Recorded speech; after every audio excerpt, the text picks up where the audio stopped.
আমি কিন্তু আমাদের কতটা এগিয়ে গেল, কিন্তু কি বলছে কার সংসার, এই তো আমাদের সংসার, অত জোর দিয়ে বলছি গো। এখন ভগবান বললো তুই তো জোর দিয়ে বললি, দেখি তোর সংসারে কিরকম তুই আনন্দ পাস। তুই তো বলি জোর দিয়ে, তো আমাদের সংসার, যখন ঝড়াই আমাদের সংসার এই, এবং তুমি জোর দিয়ে বললি। আমি তখন বললাম, ভগবান বললো আচ্ছা তোদের সংসার তো, আমি আর হাত দেবো না, দেখি এবার কিরমভাবে তুই চল। তাই তো যদি বলে দেয় একটাই কথা, ভগবান তোমার সংসারে কর্মচারী কাজ করতে এসেছি, তুমি যেরকমভাবে পারবে সেরকমভাবে করিয়ে দেবে, তার সমস্ত দায়িত্ব তার। আমার লোকের দায়িত্ব দিলাম না, আর আমরা খেটে খেটে খেটে খেটে জনম কাজী হয়ে যাচ্ছে, তবুও কিছু সহারা হচ্ছে না।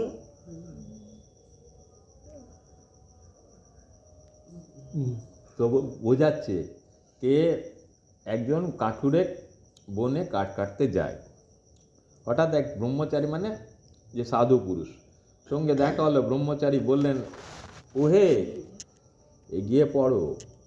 কাঠুরে বাড়িতে ফিরে ভাবতে লাগলো, ব্রহ্মচারী আমাকে বলল এগিয়ে যেতে, কেন কেন বলল।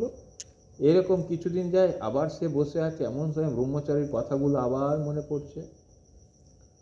তখন সে মনে করে বলল, আমি আরো এগিয়ে যাব, বনে আরো ভেতরের দিকে যাব। এগিয়ে গিয়ে দেখে অসংখ্য চন্দনের গাছ।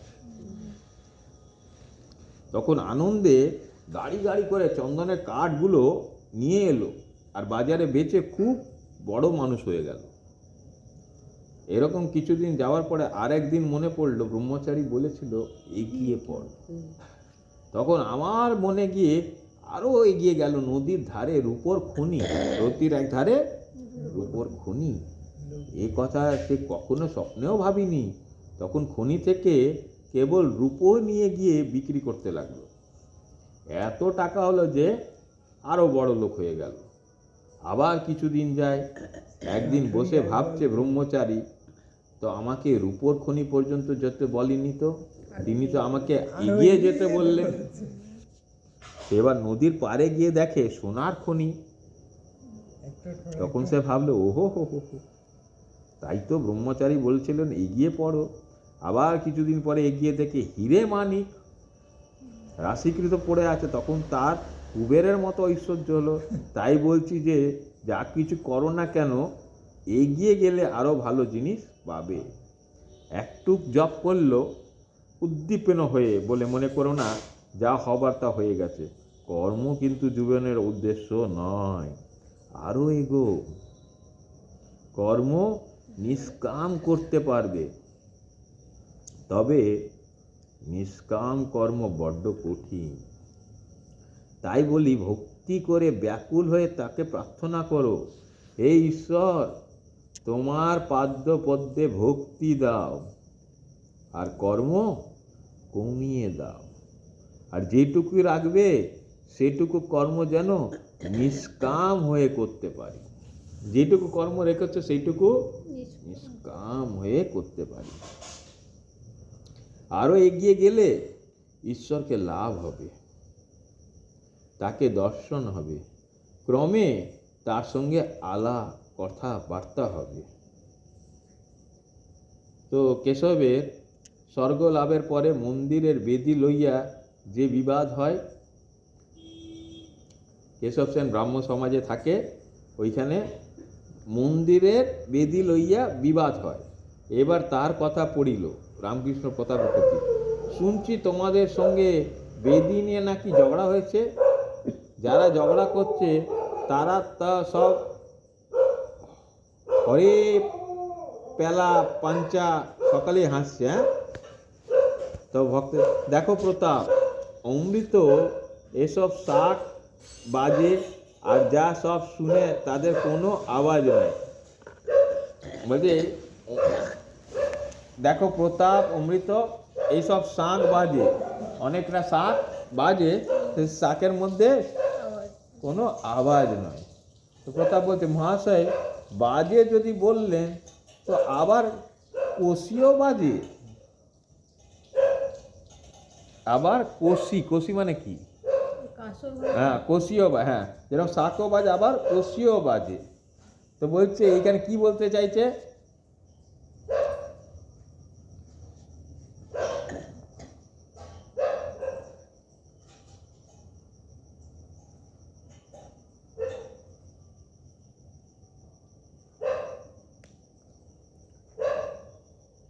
মানে এটা আমরা বুঝতে পারছি, ছাড়াও কোনো ব্যাপার না। আমাদের আসল উদ্দেশ্য হচ্ছে ঠাকুর রামকৃষ্ণ বলছে তোমরা যেন ঈশ্বর লাভ করো, ঈশ্বরকে প্রার্থনা করো। আর প্রার্থনাতে এটাই বলো কি আমার কর্ম কমিয়ে দাও, আর তোমার পাদ্য পদ্মে ভক্তি দাও, জ্ঞান দাও, আর এটাই আমার, আর কিছু না, দর্শন দাও। তো এবারে আবার সেই ব্রাহ্ম সমাজে রামকৃষ্ণ প্রতাপকে শিক্ষা দিচ্ছে। ব্রাহ্ম সমাজে প্রতাপকে শিক্ষা, রামকৃষ্ণ প্রতাপের প্রতি। দেখো এই কথাটা অনেক সুন্দর। তোমাদের ব্রাহ্ম সমাজের লেকচার শুনলে, এখানে লেকচার দেওয়া হয়, লোকটার ভাব বেশ বোঝা যায়। যারা লেকচার দেয় লোকটার ভাব, সবার আলাদা আলাদা ভাব থাকে, সেটা বেশ বোঝা যায়। এক হরিসভায় আমায় নিয়ে গেছিল, একটা হরিসভা হচ্ছে, ওইখানে ঠাকুর রামকৃষ্ণকে নিয়ে গেছিল। আচার্য হয়েছিল এক পণ্ডিত, তার নাম হচ্ছে সামাধ্যায়ী। সামাধ্যায়ী বলে কি ঈশ্বর নীরস। লেকচার হচ্ছে, এখানে পণ্ডিত বসে আছে আর সবাইকে বলছে ঈশ্বর নীরস। বলে কি ঈশ্বর নীরস। বড় বাবাকে এটা দেবো, আমাদের মালা খুলে আমাদের ঈশ্বরকে প্রেম এবং ভক্তি দিয়ে তাকে সরস করে দিতে হবে। ঈশ্বরের মধ্যে রস নেই, আমাদের প্রেম ভক্তি দিয়ে ঈশ্বরকে সরস করে দিতে হবে। এটা আমাদের মধ্যেও আসতে পারে, এক একটা ভাবে আছে, তো সে তার ভাব নিয়ে বলছে, তো লেকচার দিচ্ছে সে তার নিয়ে। এই কথা শুনে অবাক। তখন আমার একটা গল্প মনে পড়লো, ঠাকুর রামকৃষ্ণর মাঝখানে গেছে আর এইসব কথা শুনে অবাক। তখন আমার একটা গল্প মনে পড়লো। একটি ছেলে বলেছিল আমার মামার বাড়িতে অনেক ঘোড়া আছে। ছেলে কি বলছে? আমার মামার বাড়িতে এক গোয়াল ঘোড়া, এক গোয়াল ঘোড়া। এখন গোয়াল যদি হয় তাহলে কখনো ঘোড়া থাকতে পারে না? গরু থাকে সম্ভব। এরূপ অসম্ভব কথা শুনলে লোকে কি ভাবে? এইভাবে যে ঘোড়া টোড়া কিছুই নাই। মানে সবসময় বলছে, ঈশ্বর বলছে আমাকে চিনতে গেলে কম পড়ো, বুঝে পড়ো। আর আমি যা যা কথা, আমার ভগবানের কথা আছে, আমার কথার মধ্যে মর্ম আছে, মানে আছে। আমার কথার মধ্যে আমি আছি, ভগবান স্বয়ং আছে, প্রমাণ আছে। আর যেখানে আমি নেই, ভগবান নেই, তা প্রমাণও পাবে না। তাহলে সে এই ঘোড়াকে, গোয়ালকে ঘোড়া এইসব আবল তাবল বকবে। তো বলছে ওইখানে আমি নেই। তখন একজন বলছে গরু থাকে গোয়াল ঘরে এক পাল। তো একজন ভক্ত, ঘোড়া তো নাই, গরুও নাই। রামকৃষ্ণ দেখিন, যিনি ভগবান নিজে রস স্বরূপ, সে সবাইকে রস দেয়, তাকে বলছে নাকি নীরস। এতে এই বোঝা যায় যে ঈশ্বর যে কি জিনিস, ঈশ্বর যে কি জিনিস কখনো অনুভব করিনি। ঈশ্বর যে কি জিনিস কখনো অনুভব করিনি। কেন করিনি? এই যে আমিত্ব আমাদের থাকে, তাই জন্য ঈশ্বর আর আসে না। আমিত্ব আমাদের আটকে দিয়ে, ঈশ্বর একদম কাছে আছে, এই আমাদের আমির জন্য ঈশ্বর আর আসতে পারছে না। আমি কর্তা, আমার ঘর, এটা হচ্ছে অজ্ঞান। জীবনের উদ্দেশ্য হচ্ছে ডুব দাও, জীবনের উদ্দেশ্য হচ্ছে ভগবানের মধ্যে ডুব দাও। তো রামকৃষ্ণ প্রতাপের প্রতি, দেখ তোমায় বলি, তুমি লেখাপড়া, জ্ঞান, বুদ্ধিমান, গম্ভীর আত্মা কেশব, আর তুমি ছিলে। তোমরা সব অনেক পড়াশোনা করেছো, অনেক গভীর গভীর, তুমি ছিলে বলছে। যেন গৌর নিতাই দু ভাই, আগে গৌর নিতাই ছিল দু ভাই, সেরকম কেশব আর প্রতাপ, তোমরা দু ভাই। লেকচার দেওয়া, তর্ক, ঝগড়া, বাদ, এসব অনেক তো হলো। আর কি এসব তোমায় ভাল লাগে? এখন সব মনটা কুড়িয়ে ঈশ্বরের দিকে দাও, মনটাকে ঈশ্বরের দিকে দাও, ঈশ্বরেতেই এখন ঝাঁপ দাও। কথা বলছে আগে, হ্যাঁ, তার সন্দেহ নাই, তাই করা কর্তব্য, তবে এসব করা তার নামটা যাতে থাকে। কেশব সেন সবসময় কেশব সেন তার নাম হবে। কেশব সেন এ জানে না তুমি শরীর নাও, তুমি আত্মা, আত্মার নাম নেই, শরীরের নাম আছে। বলছে আমার নাম হোক, তাই জন্য ওইসব করতো। রামকৃষ্ণ তুমি বলছো বটে তার নাম রাখবার জন্য এইসব করছে, কিন্তু কিছুদিন পরে এই ভাবও থাকবে না। মানে তা কিছুদিন এখন নাম করছে, নাম হচ্ছে, অনেক নাম হচ্ছে, কিছুদিন পরে না আর এইসব নাম ভাবও থাকবে না। দায় করে গল্প শোনো, অনেক সুন্দর সুন্দর গল্প শোনায়। একজন লোকের পাহাড়ের ওপর একখানা ঘর ছিল, পাহাড়ের ওপর একখানা কুড়ে ঘর, অনেক মেহনত করে ঘরখানি করেছিল। কিছুদিন পরে একদিন ভারী জ্বর এলো, খুলে দেখি না, তোমায় বললাম না ও কুড়ে ঘর টলটল করতে লাগলো। তখন ঘর রঙ্কার জন্যে সে ভারী চিন্তিত হলো, ঘরটা রক্ষা করতে হবে তো, সেটা নিয়ে সে ভারী চিন্তিত হলো। বলল, হে পবন দেব, দেখো ঘরটি ভেঙো না বাবা, পবন দেব দেখো ঘরটি ভেঙো না। পবন দেব কিন্তু শুনছে না, ঘর মড়মড় করে ভেঙে গেল, করতে লাগলো। তখন লোকটা একটি ওটা কর। ফিকির ঠাইরালে তার মনে পড়ল যে হনুমান পবনের ছেলে। যাই মনে পড়া এমনি ব্যস্ত হয়ে গেল, বলল, বাবা ঘর ভেঙো না, হনুমানের ঘর, দোহাই তোমায়। বলল, হনুমানের ঘর, দোহাই তোমায়। বান্দরের ঘর। যে কিছু হলো না, তখন বলতে লাগলো, বাবা লক্ষণের ঘর, লক্ষণের ঘর ভাঙো হলো না। তখন বলে, বাবা রামের ঘর, রামের ঘর দেখো বাবা ভাঙো না, দোহাই তোমায়। তাও কিছু হলো না, ঘর মরমর ভাঙতে আরম্ভ হয়ে গেল। দোহাই দিচ্ছে, রাক্ষণের ঘর, রামনের ঘর। তখন প্রাণ বাঁচাতে হবে, লোকটা ঘর থেকে বেরিয়ে আসবার সময় বলছে, যা শালা, ঘরটা শালার ঘর, যা শালার ঘর। শেষে কি বললো, যা শালার ঘর। শেষে মুখ থেকে বেরোচ্ছে, থাকতাম সিঁড়িতে যখন যেতাম তখন সবাই বলতো ওই ঘরটা না বান্দরের ঘর, ঘরটা সবসময় বান্দররা থাকে। কেন বলতে বলেছেন? কাদের ঘর? বান্দর চেঁচামেচি করছো তো, পাঁচটা ভাই কথা হয়েছে। যখনই যেতাম তখন বলতো এই ঘরটা বান্দরের ঘর। কেন বলতো বলতো? গোপাল মাছ যেখানে থাকে কিচিরমিচির সব সব ওখানে গিয়ে জড় হয় তো। তা ওই বাইরের একটা, ওরা জানে না নতুন সব ভক্তরা ঘর ভাড়া করে এসছে, নতুন সিঁড়িতে বেড়াতে এসছে, আর এসে দেখছে ওই ঘরটা যখনই যে আসছি ওপর থেকে নামছি উঠছি দেখি ওখানে কিচিরমিচির বান্দরের ঘর। তখন একটা ভক্ত নিয়ে এসে ঢুকিয়ে দিয়েছে ঘরের মধ্যে। তারপর ও থাকতে থাকতে ও আবার বান্দর হয়ে গেল। তো কেশবের নাম তোমায় রক্ষা করতে হবে না, যা কিছু হয়েছে জানবে সব ঈশ্বরের ইচ্ছাতে হয়। তার ইচ্ছাতে হলেও আবার তার ইচ্ছাতেই যাচ্ছে, তুমি কি করবে? তোমার এখন কর্তব্য যে ঈশ্বরেতেই সব মন দাও, যা কিছু হচ্ছে সব ইচ্ছে ঈশ্বরের ইচ্ছাতে হবে। বসে বসে যা বললো বইটা খুললো, এই বইটাতে ঠিক একই কথা হচ্ছে।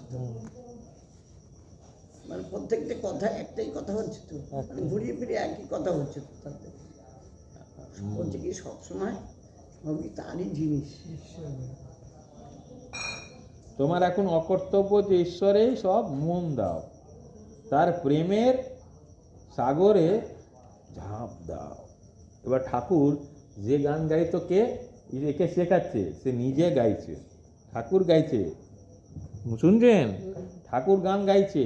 এ কথা বলিয়া ঠাকুর সেই অতুলনীয়, যার তুলনা নেই, সেই অতুলনীয় আবার কণ্ঠে, আবার ঠাকুরের কণ্ঠ আবার মধুর, অতুলনীয় মধুর কণ্ঠে গান গাইতে লাগলেন। ডুব ডুব ডুব ডুব রূপসাগরে আমার মন। মনটাকে বলছে ডুব ডুব ডুব ডুব রূপসাগরে আমার মন। তলাতল পাতাল খুঁজলে পাবি রে প্রেম রত্নধন। তলাতল পাতাল খুঁজলে পাবি রে প্রেম রত্নধন। খুঁজ খুঁজ খুঁজ খুঁজলে পাবি, খুঁজ খুঁজ খুঁজ খুঁজলে পাবি হৃদয় মাঝে বৃন্দাবন। খুঁজ খুঁজ খুঁজ খুঁজলে পাবি বুঝলেই তো পারবি হৃদয় মাঝে বৃন্দাবন। ডুব ডুব ডুব ডুব রূপসাগরে আমার মন। তলাতল পাতালে খুঁজলে পাবি রে প্রেম রত্নধন। নিজে মধুর সুরে ঠাকুর অতুলনীয়। দীপ দীপ দীপ জ্ঞানের বাতি, ভেতরে দীপ দীপ দীপ জ্ঞানের বাতি জ্বলবে হৃদে অনুক্ষণ। হৃদয়ের মধ্যে দীপ দীপ দীপ জ্ঞানের বাতি জ্বলবে হৃদে অনুক্ষণ। ড্যাং ড্যাং ড্যাং ড্যাঙায় ডিঙে চালায় আবার সে কোনজন। ড্যাং ড্যাং ড্যাং ডাঙায় ডিঙে, ডাঙায় মানে ডাঙার উপরে, জলের উপরে। জমিতে ডাঙা মানে তো ওপর, জল জলের উপরে তো ড্যাং ড্যাং ড্যাং ডাঙায় ডিঙে চালায় আবার সে কোনজন। মানে কবির বলে শোন শোন শোন শোন ভাব গুরুর শ্রীচরণ। শোন শোন, কে জন? ওই বলছে তুমি শ্রী গুরুর চরণটাকে ভাবো। আবার পড়ি, এটার মানটা বুঝলেন? আমি তো বুঝিনি, দাদা তোমরা যদি। ড্যাং ড্যাং ড্যাং ডাঙায় ডিঙে চালায় আবার সে ডিঙে চালাই আবার কেজন, সেটা বলতে না কোনজন, সে আবার কোনজন? বলছে কবির মানে কবির বলে শোন শোন শোন ভাব গুরু, গুরুর যেটা ভাব যার আছে, কিভাবে? শ্রীচরণ, গুরুর চরণ।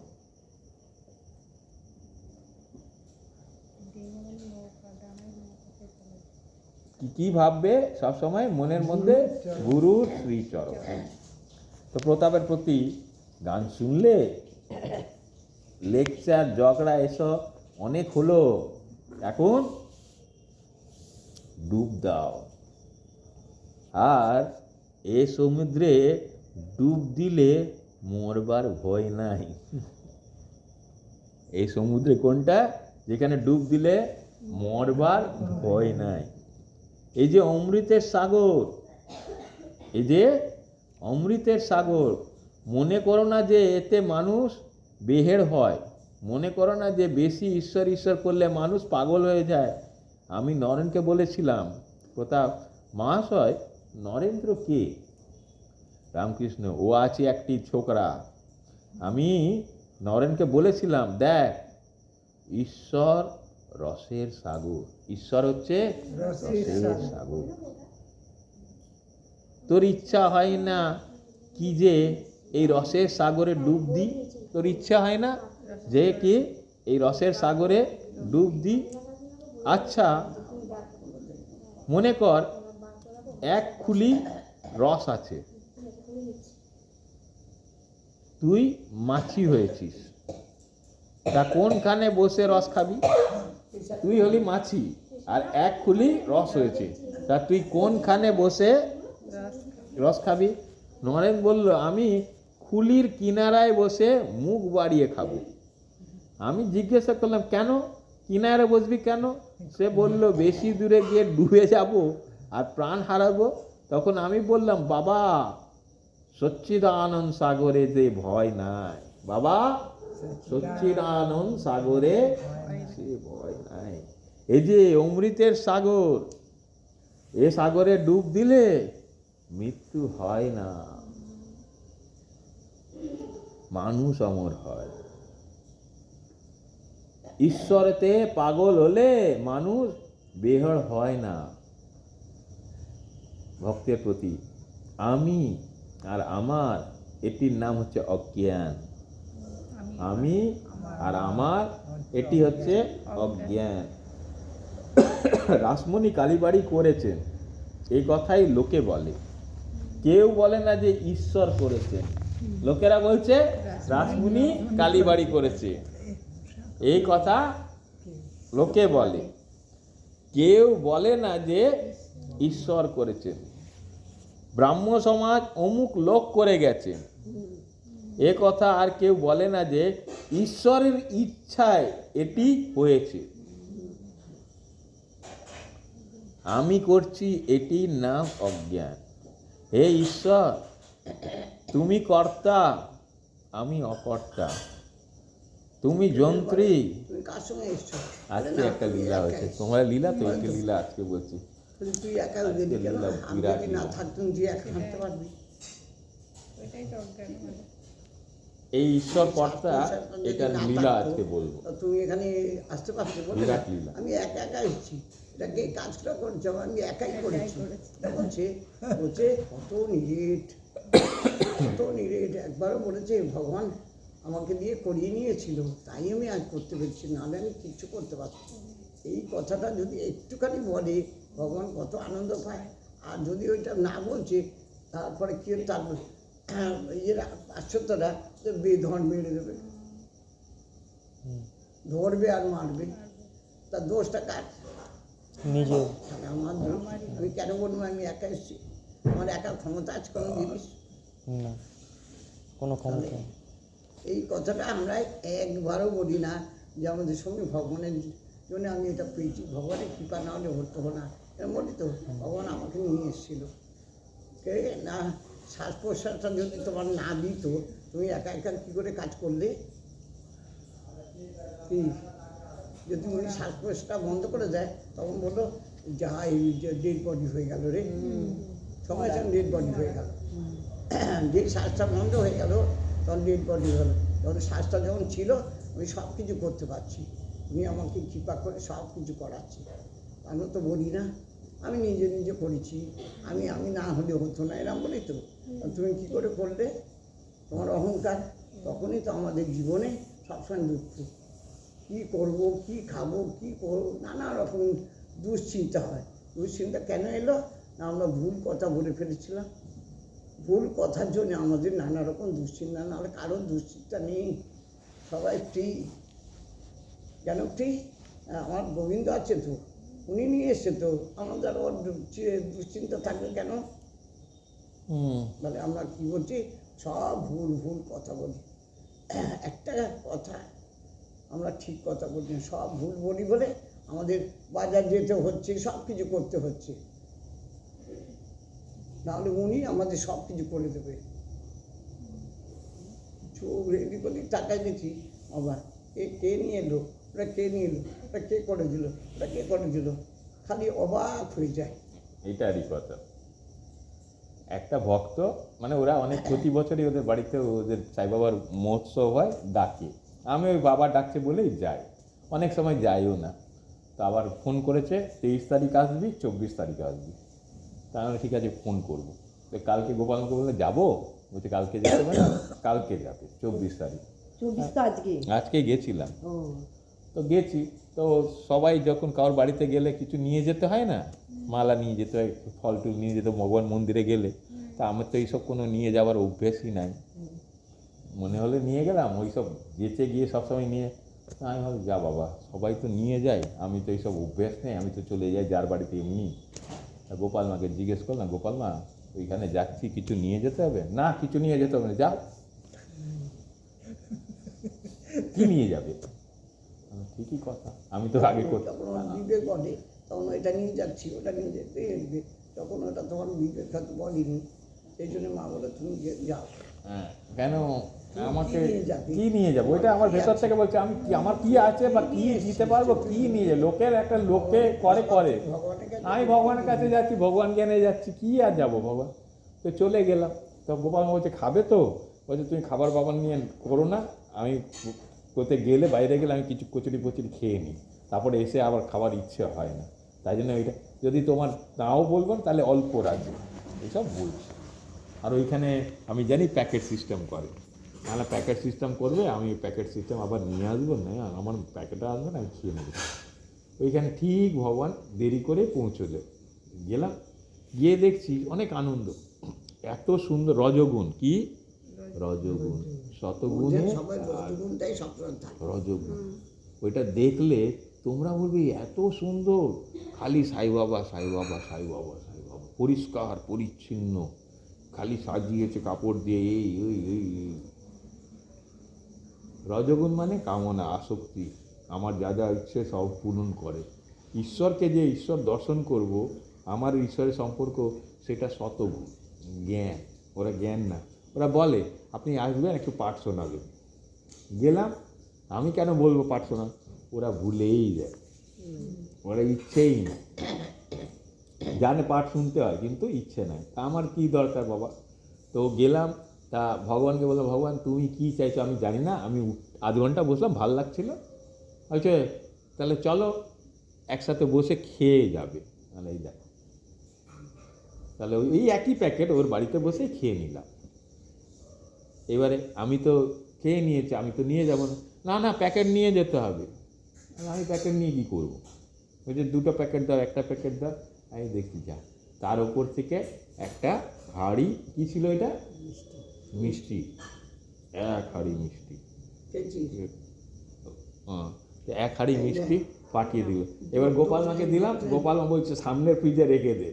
এবারে আমি কি জানি গোপাল মা, এবার তুমি এলে, এ এলো, তাহলে বাবা সবাইকে যখন দিয়েই দাও, যারা যারা আসছে, গোপাল মা যখন ভেবেই রেখেছে, তো গোপাল মা সকালেই তখনই এনেছে, সকালেই বলেছে ওইখানে রেখে দে, আসবে সবাইকে এটা খাওয়াও। এই দেখেন দক্ষিণেশ্বরে পুজো দিতে এসেছিস ষষ্ঠীর দিনে, মানে সকালবেলা দুটো পুজো ষষ্ঠীর দিনে, বিশাল লাইন, দুটো লাইন এক চলছে, একটা তো গেট থেকে চলেছে আর একটা আবার খানিকটা দরে লাইন চলছে। তা এসছি যখন একটু মানে একটু দেখি, ও মা একটু দাঁড়িয়ে রয়েছি, ওখানে পান্ডারা ডাকছে চলে আসুন চলে আসুন চলে আসুন, একে ডাকছে। বেশি তো পুলিশ আটকায় না, পুলিশ আমাদেরকে এগিয়ে দিচ্ছে, কিছু নিয়ে দিয়ে যাবো, আমি ওখানে যাচ্ছি, আবার কি দিতে যাবো, ওখানে যাচ্ছি এমনি শুধু হাতে যাবো, তাহলে এটা দক্ষিণে দক্ষিণে দিতে হয় না, শুধু হাতেই গেছে, আর ওইখান থেকে চলে গেল একদম দিয়েছে মন্দিরে বাবার, দক্ষিণেশ্বর মন্দির, কালী মন্দির গায়ে চলে গেছি, এত ভিড়ের মধ্যে 5-10 মিনিট দুজনে, আরো অন্যরা কেউ যায়নি ভিড়ের চোটে বাইরে, যখন ভিড় ফিরে ওরা ভাবছি 1 ঘন্টা আসবে, একটা প্যাঁড়ার বাক্স মানে বিশাল বড়, বিরাট বড় মা দিয়ে দিয়েছে, দিয়ে চলে মালা ফালা দিয়ে সব হাতে গেল, ওইখানে এলো নি, একই জিনিস আজকে হলো, কি হলো, ঈশ্বরই কর্তা। নিয়ে গেল, তারপর হলো কেন ওরা এখানে তোরা সব আসবি, ঈশ্বর তোদের খাওয়াবে, আজকে আমাকে পাঠালো, নিয়ে আস সব খাবে। মা তোমার ঢুকবে কি দীপকের বউটো দীপকটা বয়সা গেছে, আরো সব গিয়েছিল হরিশাসন টাসনে, ওরা কেউ যায়নি, মামা ছিল, বড় মামা মাইমা, ভগবান ডেকে নিল, ঢুকে গেছে।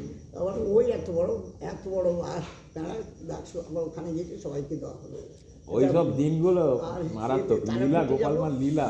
তারাপীঠে যাবো বলছে ও মা পুজো দেবে, ওই খালি পুজো দেবে, একটা বড় সাজিয়ে দিয়ে করছে, এই বিজয় বলে ও নিয়েছে, ও মা বলুন না না অত সাজপাজ নিতে হবে না, পুজো দিতে যেখানে যাবো শুধু হাতেই যাবো, শুধু হাতেই যাবো ভাবছি। ও মা একটা পান্ডারে এসে টেনে নিয়ে আর বলে দিল, শনিবার সেদিনে বলে দিল সব গেট গোপাল মা এসছে, এখন সব বন্ধ, সব গেট বন্ধ, মানে গেট এবার বন্ধ করে দাও, অনলাইনে দেবে না। আমি গেছিলাম সেই দিন, আমাকে গোপাল মা তুই ছিলিস না, আমি গোপাল মার সাথে ছিলাম, ওই পান্ডা ছিল সেদিন, হেভি রগড়, বাবার মায়ের মন্দিরে নিয়ে গেল, অনেক আর মামা দূরে থেকে দেখেছে, আমি ছিলাম রাতে। মায়েরে ওখানে গিয়ে দরজা বন্ধ করলো। এই তারপরে বাইরে এসে অজ্ঞান হয়ে পড়ে ভাই, আছে। যে মামা এখানে থাকতো, এই কাপড়টা ধরেছিল, ওকে ঢুকে নিয়ে চলে গেল, নিয়ে গেট বন্ধ হয়ে গেল, আরতি হবে। তখন কী করছি, এটা পানাটা বলছি, এই মা নাবা নাম মাকে বলছে তুমি নাও চরণটাকে, আর গোপাল মাকে বলছে এই চরণে উঠে মাকে গলায় পড়াও, আস্তে আস্তে এই পাটা নামাচ্ছি, মায়ের হাঁটুটা। দুটো পা নামাচ্ছি, হ্যাঁ বলছি মা ওঠ, মা ওঠ, ওঠ। তোমাকে নিয়ে মাকে তুলছে, বলছে, হ্যাঁ। তোমাকে নিয়ে তুলছে ওপরে। না তারা মাকে বলছে তারা মাকে তারা মায়ের ওপরে পা দিয়ে তারা মাকে গলা পড়া মালা। তারপরে মাকে বললো তুই ওঠ ওঠ, মা পা দুটো এই করলো, উপর পড়া পা পা পা ওই পায়ের উপর গোপাল মা উঠে পড়লো, উঠে পড়ে আস্তে আস্তে আস্তে আস্তে উঁচুতে উঠে গেল। আর এত বড় বলবে যেন শরীর মালা পড়া। একটা সাজিতে পেঁড়া ভর্তি, আর মানে এত চওড়া, লাল করে গরদের শাড়ি, সিঁদুর সব, তারপর সিঁদুর আলতা, আর বিরাট জবা ফুল, বিশাল জবা ফুল, মানে জবা ফুলের একটা তোড়া এরকম, তাহলে ওইখান থেকে বান এটা নিচে থেকে পর্যন্ত সেই মালা, এত বড় মালা ওই শাড়ির উপর রয়েছে। মা ইয়ে দে, তোমার মাকে বলছি দে, শাড়ি চড়া, সিঁদুর চড়া, আলতা চড়া, এর মোড়ে গোপাল মা ওই পায়ের উপরে আমি রেখে দিচ্ছি। রেখে দেওয়ার পরে এটা সত্যি ঘটনা, কিন্তু তোমরা ইয়ে করো না, সত্যি ঘটনা। তারপরে করুক, তারপরে বলছো মা এবার মালা চড়া, ইয়েকে বলবো, ওই মাকে বলবো তুই মালা চড়া, তোর মালা চড়াচ্ছে, এর মা দিয়েছে একই মালা, উনি হাত দিয়েছে, আমাকে বলছে ওইটা হাত দিয়ে, মানে ওটা তুই চড়া, দুজনে ওই মালাটা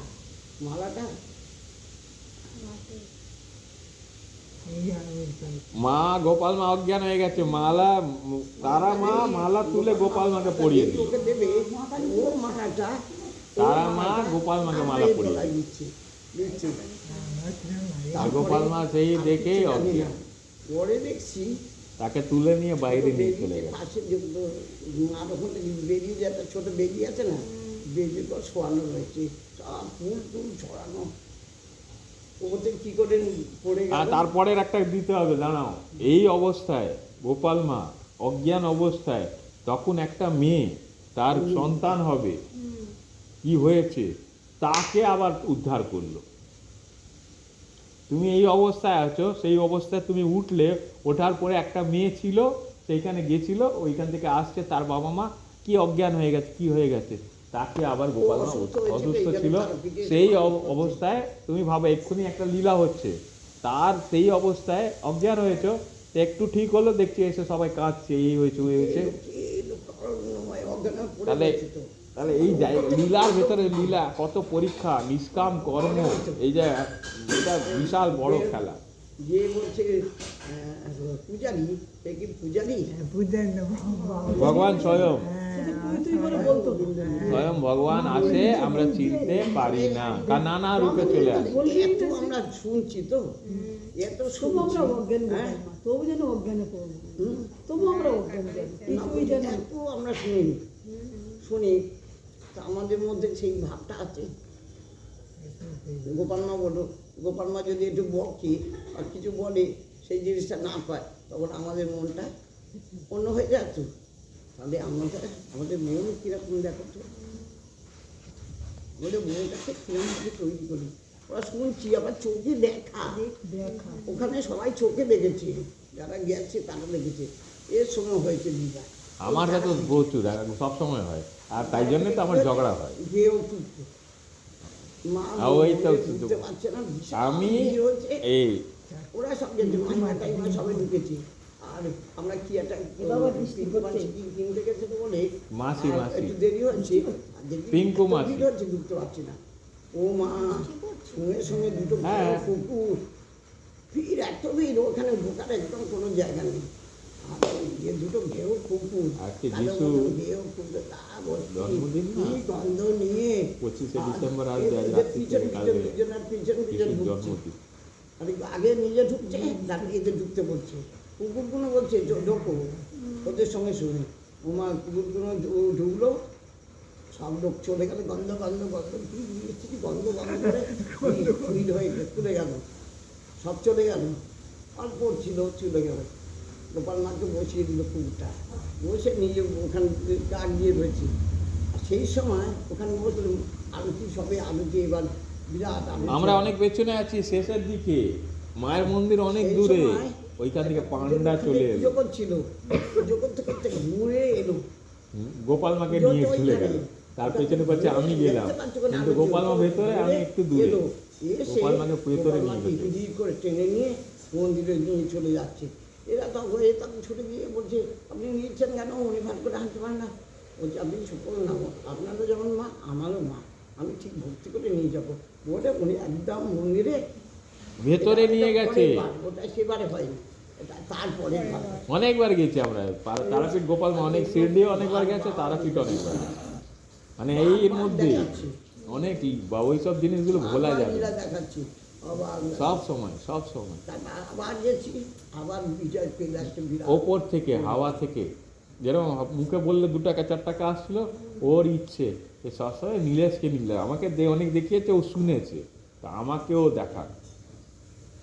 ওকে দেখিয়েছে, গোপাল মার চোখ বন্ধ করে বসে আছে, ওপর থেকে হট করে গোপাল মার হাতে কিছু এলো, ওপর থেকে একটা ছিঁড়ে পড়লো। পড়লো, হাত দিয়ে চোখ বন্ধ করে দিল। আর গোপাল মা বলছে যে প্রথম আসবে তাকে দেওয়া হবে। ওরা সব রেখে দিয়েছি ওই বামা খেপার না কি চরণ আছে ওইখানে, ওইখানে সব গেছে। বামা খেপা ওই যেখানে তো বসতো মাথা, ওইখানে কি আছে, সমাধি আছে, চরণ আছে, ওইখানে পুজো টুজো দেয়, যজ্ঞ পায়, সবাই ওইখানে যায়। আর গোপাল মা বসে আছে। হরিশোধন দাস আর ওর বউ, তারা লাইনে প্রথম, তাহলে ওরা প্রথম পেত, তাদেরই পাওয়ার কথা, গোপাল মা তাই জানে। ওরা বলছে বিজয় দা আপনি আমার ভাই, বিজয় দা আপনি সামনে চলে যান। ভগবান কি করে দিল, ওকে আগিয়ে দিল, ও প্রথম এলো। ও এলো তো গোপাল মা ওকে পকেটে দিয়ে দিল, এনে ও সঙ্গে সঙ্গে নিয়ে দেখলো না, পকেটে রেখে দিল। রাত্রিরে যখন মনে পড়েছে, তখন খুলে দেখছে ছোট্ট মাটির প্রদীপ, মাটির প্রদীপ থাকে, তার মধ্যে জবা ফুল, আলতা হয় না, আলতার মতন জবা ফুল, ওই প্রদীপ আজকে ওর বাড়িতে জল। এখনো জ্বলছে, বলে সকালবেলা যদি জ্বলায় তো তারপরের দিনে যদি আমরা না নিবাই জ্বলে যাবে। ওই একটা ছোট্ট প্রদীপ এখনো জ্বলে যাচ্ছে, বিজয়ের বাড়ি এখনো জ্বলছে। ও কিন্তু এটাকে এই রাত্রি বলে ও সংসার অশান্তি হচ্ছে। ও ঠিক করে, ওইটাকে ঠিক করে, ওর মাহাত্ম্য গুরুত্ব দেয়নি। হ্যাঁ, ছোট মাটির প্রদীপ ওইটাকে ঠিক করে এখন ওকে তো আসতেই দেয় না। ও বিজয়কে তো এখানে ঢুকতেই বারণ করে দিয়েছে, ওর পরিবার আসছে। তা যাই হোক, শুনলি তো, এই শুনে গেলি, শুনলি তো আজকে ছুটি, তাই জন্য কালে আমাদের অন্তিমকাল মানে আমার মৃত্যুকালে তখন দেখাবে যে ও এই সময় এই গীতা পাঠ শুনেছে তোর গায়েতে জমদূত তোর গায়ে স্পর্শ করতে পারবে না। তখন কে নিয়ে যাবে? ভগবানের দূত এসে তোমাকে নিয়ে যাবে। এই দেখ ভগবানের দূত, হ্যাঁ, ওইগুলো দেবো, যমরাজ না। কিনবি, 60 টাকা দাম, সবাই কিনো। ওইগুলো পড়লে আমাদের মানে অন্তিম কালের জন্যে আমাদের আগে তো প্রস্তুতি হতে হবে। এটা সুযোগ বলছি, ভগবান তুমি কি কেনার জন্য বলছো? অন্তিম কাল, হ্যাঁ। আর একটি সুযোগ, ও আর একটি সুযোগ লেখা আছে, আর হয়তো ছোট্ট একটি সুযোগ, মানে এই সুযোগ পেয়েছে, ঈশ্বর লাভ করে নাও। ঈশ্বরকে জানতে পেরেছে একটা সুযোগ দিয়ে করবো। তা একটু আরো পড়ে নি অল্প।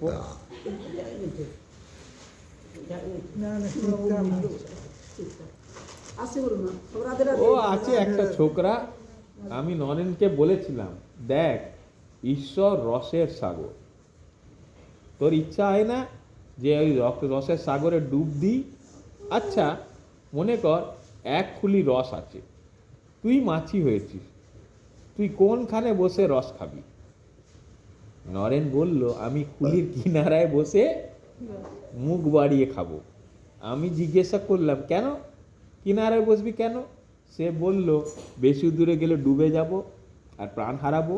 তখন আমি বললাম, বাবা সচ্চিদানন্দ সাগরে সেই ভয় নাই, এই যে অমৃতের সাগর, এই সাগরে ডুব দিলে মৃত্যু হয় না, মানুষ অমর হয়, ঈশ্বরেতে পাগল হয়, মানুষ বেহর হয় না। আমি আর আমার এটি এর নাম অজ্ঞান। রাসমণি কালীবাড়ি করেছেন এ কথা লোকে বলে, কেউ বলে না যে ঈশ্বর করেছেন। ব্রাহ্ম সমাজ অনেক লোকেরা করে গেছেন এ কথা, কেউ বলে না যে ঈশ্বরের ইচ্ছা এটি হয়েছে। আমি করছি, এটাই নাম হচ্ছে অজ্ঞান। হে ঈশ্বর, তুমি কর্তা আর আমি অকর্তা, তুমি যন্ত্রী আমি যন্ত্র, এটির নাম জ্ঞান। হে ঈশ্বর, আমি কিছুই, আমার কিছুই নয়, এই মন্দির আমার নয়, এ কালীবাড়ি আমার নয়, এ সমাজ আমার নয়, সব তোমার জিনিস। এ স্ত্রী পুত্র পরিবার এই সব কিছুই আমার নয়, সব তোমার জিনিস, তোমার ভগবানের জিনিস, এর নাম হচ্ছে জ্ঞান। আমার জিনিস বলে সেই সকল জিনিসকে ভালোবাসার নাম হচ্ছে মায়া। আমার জিনিস বলে তাকে ভালোবাসলে সেটা হলো মায়া। এটা ভগবানের জিনিস, আর ভগবানের জিনিস বলে ওকে ভালোবাসা হচ্ছে আসল জ্ঞান। সবাইকে ভালোবাসার নাম হচ্ছে দয়া। শুধু ব্রাহ্ম সমাজের লোকগুলোকে ভালোবাসবো, কি শুধু পরিবারদের ভালোবাসবো, এর নাম হচ্ছে মায়া। শুধু দেশের লোকগুলোকে ভালোবাসা, এর নাম হচ্ছে মায়া। সব দেশের লোককে ভালোবাসা, সব ধর্মের লোকেদের ভালোবাসা, এটি হচ্ছে দয়া থেকে হয়, ভক্তি থেকে হয়।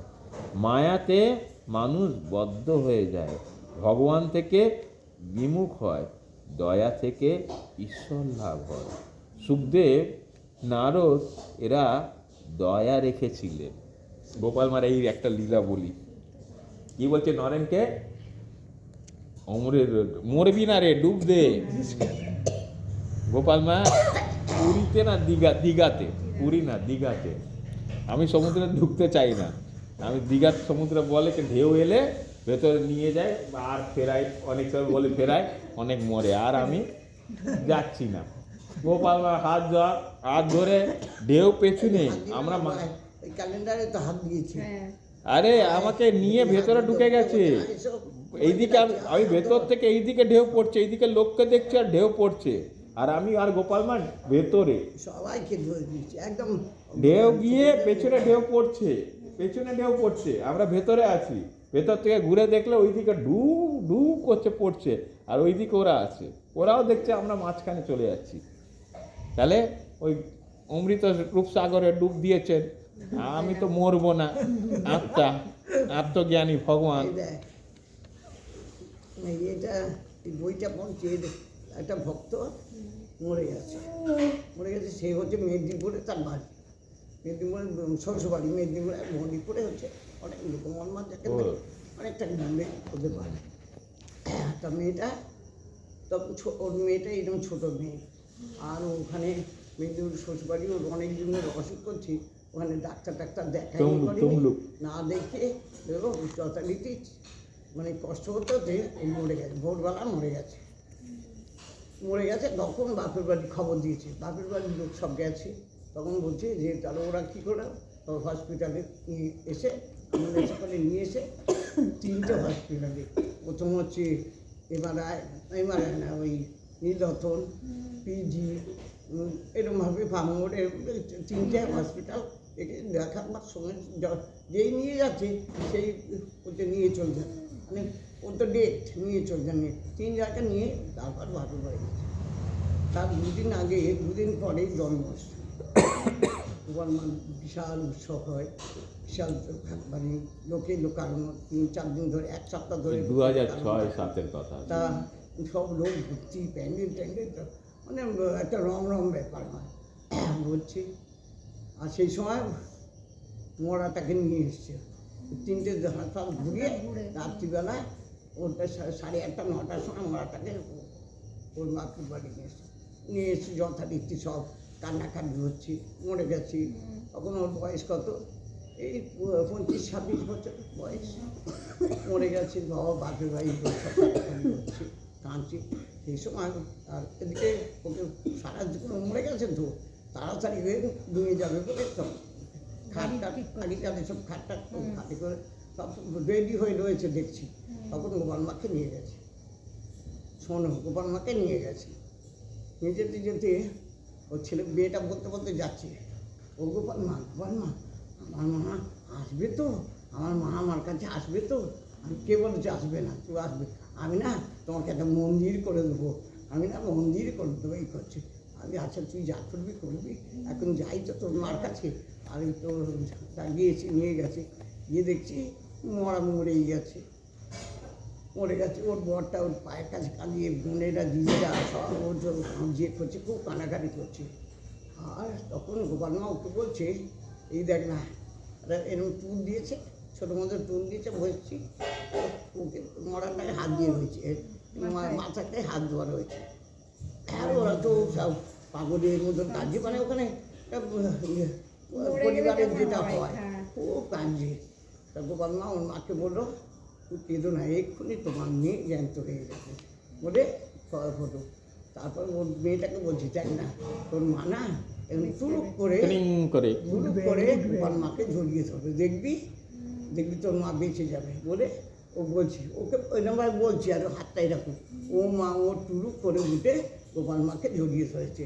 তখন বলছে জানিস, তারপর ওকে নিয়ে চলে এসেছি। রাত্রিবেলা বলছি, জানো গোপাল মা, আমার জীবনে যে কী ঘটনা, মানে মৃত্যু হয়ে গেলে যে ঘটনাটা সব বলো, তোমরা আমাকে আমাকে নিতে এসছে। আর নিতে পারছে না, যত করে নিচ্ছে, মানে যত নিয়ে যাচ্ছে ও বেরিয়ে যাচ্ছে। তখন বলছে তুমি আমাকে নিতে পারবে? বলে বাবা একটা পুচকি মেয়ে, তোকে নিতে পারছি না, আমি হৃষ্টপুষ্ট মেয়ে, মানে ওদের দুজনে কথাকথন হচ্ছে। সবাইকে নিয়ে যায় যমরাজের সঙ্গে যমদূতের সঙ্গে তার কথা হচ্ছে। এগুলো হয়?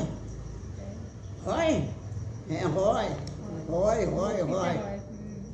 সেইরকম কর্ম করতে হয়, সেই কর্ম করলে ধর্ম আপনি হয়ে যাবে।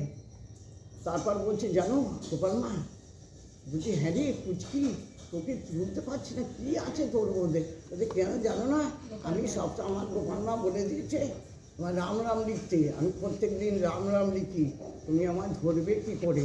আর তুমি আমাকে ধরতে পারবে, ছুঁতে পারবে? আমার গোপাল মাকে এক্ষুনি ডাকবো, ও গোপাল মা বলে যেই ডেকেছি, মানে এই বড় মোল্ড বালা সব ভেঙে গেছে, হাতে সব এরম বালা, হাতে এরম গলায়, আর চোখ এরম এত বড় বড় চোখ দুটো, আর চুল উস্কো চুল, এই বইগুলো উস্কো চুল, মানে খোঁচা চুল। আর দেখলে লোম, এইসব লোমগুলো, হাতে লোম, বড় লোম, কাটা লোম। তখন বলছে তুমি আমাকে ধরতে পারবে? তুমি তো নিয়ে গেলে ধরতে পারবে? আমি এক্ষুনি গোপাল মাকে ডাকছি। এই বলছে ও গোপাল মা বাঁচাও করছি। আর বন্ধু তখন ছুটছে, আর তুমি তখন আমার এখানে হাত দিলে। তুমি যেই আমায় হাত দিলে, আমার সব রাত্রিবেলা শুয়ে সব ঘটনাও বললো। আমি ছিলাম। আর সেই দিন গোপাল মা বলছে, আর এই বেশি দিন আর এইসব নিতে পারছে না, আর এই এত সব গোপাল মা নিতে পারছে না, আর বেশি দিন থাকবে না। সেই ঘটনা হয়ে গেছে ওই 2007-এর, তাহলে কত হলো? 14 বছর, ভক্ত 14 বছর আগে গেছে।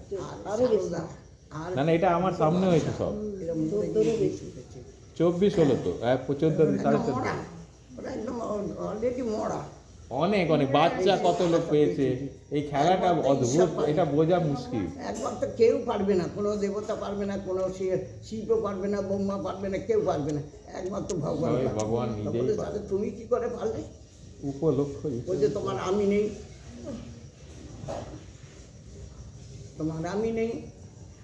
তুমি আর আমি একটা হয়ে যেতে পারি না? কি বলছি? যখন তোমার আমি থাকবে, আমি তোমার থাকবো না। যখন তোমার আমি চলে যাবে, আমি আর তুমি একসঙ্গে যাবে। তার পারে না? মানুষই তো পারে, মানুষের মধ্যেই তো জ্ঞান আছে, মানুষের মধ্যে বিবেক আছে। কি? তাহলে মানুষ পারে। ওই যে আমি করে এই যে আমিটা পেয়ে এত বড় একটা আমি, তাহলে কী করে ওনার দরকার আছে একে, ওনার দরকার ছিল একে, তাহলে আমিটাকে ও সরালো কী করে? এ তো জানে না, করলো কী করে? আমি কি সরানো মুশকিল? আটা তো, তাহলে ওই আটা থেকে তুমি সরলে কী করে? ওনার কৃপা। উনি যদি না সরাতো তাহলে কে সরতে পারতো না? বলছে মুনি ঋষি যোগী বলতে পারিনি। ও অর্জুন বলেছিল জানো, বলছে আমার গুরুর সন্তানকে জলের ভেতর তলিয়ে নিয়েছিল। তা বলেছিল যদি গুরুর সন্তানকে তুমি আনতে পারবে তাহলে তোমার সঙ্গে ভগবানের সঙ্গে অনেক এ হবে। তখন অর্জুন বলল হ্যাঁ আমিও পারবো, বলেছিল জানো তো, হ্যাঁ, আমি পারবো। পেরেছিল না, একমাত্র কৃষ্ণ ছাড়া পারি না। বলতে তাহলে তুমি গেলে কি করে? তা তোমার আমিটাকে সরিয়ে নিলাম কেন? আমি তো সব কিছু আসতে পারবো না, স্বয়ং ভগবান নিজে ধরাধামে আসতে, উনি সবসময় ধরাধামেই আছে, কিন্তু ধরা তো উনি সবসময় ধরাধামেই আছে, কিন্তু আমরা ধরতে পারি না। উনি ধরাধামে আছে, আমরা চিনতে পারছি না। হ্যাঁ সেটাই। আমাদের এই আমাদের এই চোখে তো ধরা অন্ধ দেবে না। চক্ষু আমরা চিনতে পারছি না। তা বলো তাহলে তুমি করেছিলে বলে তো এই যে সারদাটা একদম চাক্ষুষ তো দেখাতো, হ্যাঁ, আমরা তো একদম চোখ দিয়ে দেখছি। আর যে রামুর কথা ভাবো, বলুন যে রানী বাপু বলেছে একটা সোনার কচ্ছপ ওখানে রেখে দেবো, এখানে তো একদম চাক্ষুষ তো প্রমাণ তো, আর অন্য জায়গায় যেতে হবে না। তা বলুন যে একটা সোনার কচ্ছপ ওখানে বিক্রি যাবে। সঙ্গে সঙ্গে গোবিন্দ বলল না, কেন? তোমার কি পয়সা আছে? মানে তোমার কি আমি আছি? কিরে তোমার কি আমি আছি যে তুমি পারবে? আমি নিজে যাব। যখন এলো ইয়ে ছিল দেখেছিস, ছিল দেখেছিস তো, একটু ছোট্ট। তাহলে এটা আমরা ওর পিঠের মধ্যে ছিল তো, একদম এই ছিল তো, এই নিজে ছিল, তা নিজে বলেছে আমি নিজে আসবো। দেখেছিস তো? হ্যাঁ হ্যাঁ, তাহলে ও কী বললো? আমি নিজে আসবো, সবাইকে দুনিয়ার জগৎকে দেখিয়ে দিল। কি রে? আর নিজে এসছে, তাহলে কী করবো হলো, আমি নিজে যাবো। তাহলে আমাদের দুজনের কথা নয় তো, সব কথা আবার বলে যথা আমি বুঝবো হ্যাঁ, সেটা বলি। সেটা বুঝবো, সেটা আমি বুঝবো না। তখন জানবে যখন সময় হবে, বলে সময় কাল এসব তো যখন হবে তখন দেখিয়ে দেবে। কিন্তু গোপাল মা তেমনি আনন্দেই তো রয়েছে, আনন্দে নেই? এই যে কত আনন্দে থাকে।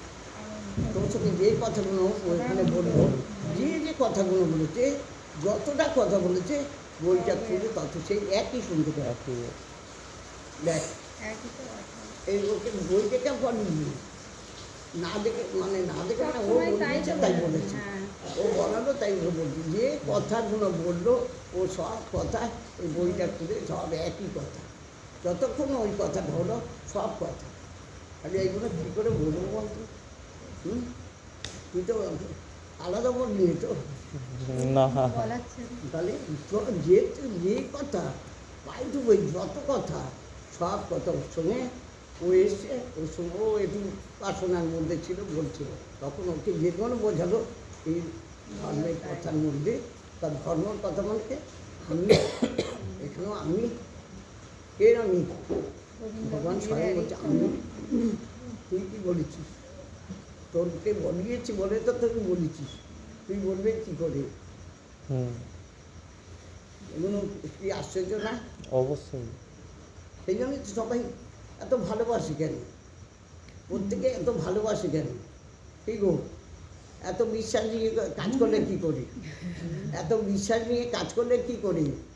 কে কাকে বলছেন? হ্যাঁ, ওনাকে? ওই যে ওনাকে বলছি যে কি লাস্ট পর্যন্ত ওই যে বিশ্বাসটা ছিল বলে একদম। প্রত্যেকটি এরা বলছে কী আনন্দ, সবাই কি ভালো সুন্দর পেয়েছে, কী হয়েছে, সবাই হই হই আনন্দ করেছে। ফটো তুলেছে, হ্যাঁ? ফটো সব দেখাচ্ছে। না ফটো তুলতে হবে না, আমি ফটো দেখবো না। আমি সবার মুখে শুনবো। ফটো তো আলাদা কথা, আমি সবসময় প্রত্যেকের photo মুখে দেখছিল সবাইকে সবাই। আসছে, আমি জিজ্ঞেস করছি, এই আমাকে কেন বুকে ইয়ে বলেছিল না, তুমি একদম চিন্তা করবে না, চিন্তামণি সব কাজ করে দেবে বলেছে। আর এরাও সব দেখবে তোমার সঙ্গে থাকবে, বউরা থাকবে, ছেলে থাকবে, সবাই থাকবে। ছিল তো, কেউ সরেনি কেন না, ভগবান নিজে বলে দিয়েছে। না, এবার হরে কৃষ্ণ।